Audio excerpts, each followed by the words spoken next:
Human nature requires the individual to constantly seek out knowledge. Power in society is allocated according to the type of knowledge one possesses. This creates a divide between the have and the have-nots. Throughout history, upper classes have been more privy to various forms of technology, resulting in division of knowledge and thus a division of people. Upper classes create connections within the same social group, causing knowledge to be shared with a select few people. Creating relationships and connecting is vital to human survival. Communications is a process creating a seamless circuit that links people through media and their messages. In communications, technology is ever present. It is the active linking of participants by messages which are conveyed by some technological apparatus. It is through these communication tools that connections are made and strengthened. Many theories have emerged to understand communications and human interaction. The most prominent theorist in this field is Harold Innis, whose research focused on the role of media in shaping the culture and development of civilizations. His examination of the rise and fall of ancient empires was used as a way of tracing the effects of communications media. Time bias is based on cultural artifacts and ideologies that remain constant across generations. Control over predominant ways of ordering space or apprehending time have been important sources of social power in history. The context in which the medium is applied supports existing institutions, social groups, and mentality. Media tend to produce types of representation that are spatial or temporal, with consequences for the construction of subjectivity and social relationships. However, enforcement of cultural hierarchy makes time superior to space. Time bias supports biases of distribution, coding, ideologies, and perception, accounting for the social organization of power in history. Well, these concerns over controlling the public mind tend to rise to the surface, particularly after periods of wars and turmoil. That communication was a process that, independent of the content of any medium, the medium itself had its message. The medium itself had an effect, independent of what was on it. Distribution biases are ways in which technologies allocate knowledge and power among groups by structuring spatial and temporal relations. Technological advance in communication implies a narrowing of the range from which material is distributed and a widening of the range of reception in which large numbers receive but are unable to make any direct response, thus increasing the power held by the dominant group. It's necessary to control what people think. And in fact, I think you find much more sophisticated concern for thought control precisely as the society becomes more free. I don't think it's surprising that the sophisticated discussion, things like the public relations industry and the academic side of it and the journalistic side and all these kinds of things I've been sampling, I suspect that one did a comparative study, you'd find that they developed primarily in relatively free societies. Well, coming up to more modern times, in the post-Second World War period, you find, again, a deep concern over the need to control and deceive the public, to control the public mind. Biases are then immediately connected to the question of knowledge dissemination, which is the dominance of social power groups based on the unequal dissemination of information. Downstream locations are greatly affected by decisions made at upstream transmission points. In 1964, only the priesthoods of information were allowed to use computers. All in all, the knowledge taught upstream becomes profoundly different from the knowledge sent downstream. This results in the phenomenon known as quoting bias. Quoting bias is fundamentally a social phenomenon concerned with the conditions of perception, readability, and intelligibility. Their different manifestation among social groups helps to produce the inequality in society. This predisposition results in socially generated practical competences transmitted across generations by the family and the education system by which individuals acquire a disposition and ability to decipher cultural products. It's only if you submit to those systems that you're counted as a respectable intellectual. Monopoly of knowledge refers to a specific group's ability to control important information by controlling the technologies and skills by which information is gathered, processed, and disseminated.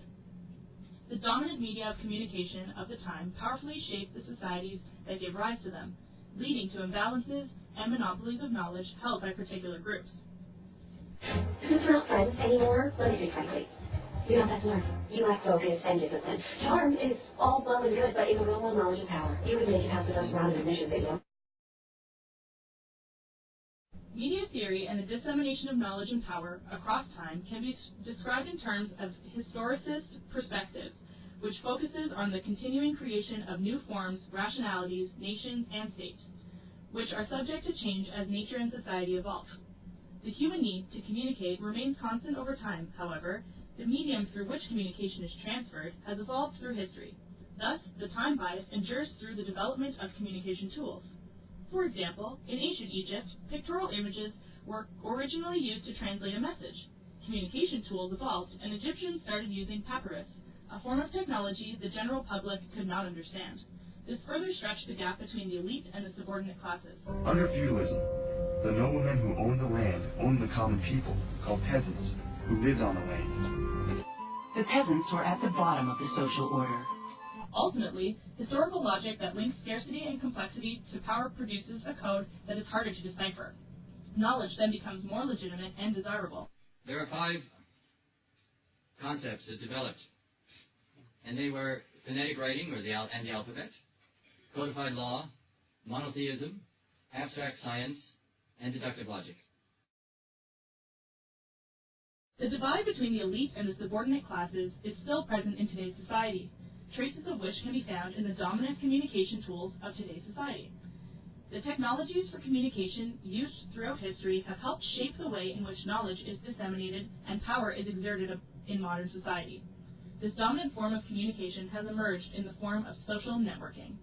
This is the voluntary grouping of individuals into specific groups that are tied by one or more specific type of interdependency, such as friendship, kinship, financial exchange, dislike, social relationships, or relationships of knowledge, beliefs, or prestige. Social groups exist as personal and direct social ties that either link individuals who share values and beliefs or impersonal, formal, and instrumental social links. The role of the Internet in allowing humanity to connect cannot be overstated. The popularity of social networking devices has skyrocketed in the past few years. Online sites such as Facebook have come to present the whole of the social and professional universe. According to research, people in more affluent demographics are 25% more likely to be found on Facebook, while the less affluent are 37% more likely to connect on MySpace. More specifically, almost 23% of Facebook users earn more than $100,000 a year. On the other end of the spectrum, 37% of MySpace members earn less than $50,000 annually. Even more affluent are users of Twitter, the microblogging site, and LinkedIn, a networking site geared to white-collar professionals. Almost 38% of LinkedIn users earn more than $100,000 a year. MySpace users tend to be in middle-class, blue-collar neighborhoods, on their way up, or perhaps not college-educated. A young woman is even quoted as describing MySpace users as, like, ghetto. People choose to connect with people they are like. The mushrooming of social sites represents the human instinct at its best. The reasoning skills are perfect for a place like Brown. A place like Brown, an enclave of Trustafarians and children of celebrities who major in drum circles and semiotics, whatever that is. I can't wait for you to come home next Thanksgiving as militant PDista, anemic and proud. Brown is an Ivy League school. Everyone knows we're the only real Ivies of Orange. MySpace continues to be the social networking destination for kids on the fringe representing the subordinate class, while Facebook appears to be growing into a site filled with college-educated, upper-class users. According to Dana Boyd, PhD student at Berkeley University, the users of Facebook and MySpace are divided by class. This directly mirrors the split between elite and subordinate classes throughout history, demonstrating that the dissemination of knowledge and power is constant across time. Although Facebook appears to be the more popular form of social networking, people are still very aware of MySpace. However, they often have a negative opinion about it. MySpace is populated with people who are socially ostracized in life because they are geeks, freaks, or queers. In contrast, Facebook users tend to come from families that put emphasis on education and career. A social networking device seem to be used by preps. While the Internet can build bridges between people on opposite sides of the globe, we still tend to connect with the same people. It is a mirror to our real world.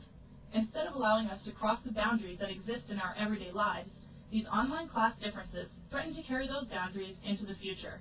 These class boundaries are evident throughout history and have carried through to the present. The Internet is not this great equalizer that rids us of problems of the physical world. The Internet mirrors and magnifies them. The divisions that we have in everyday life are going to manifest themselves online.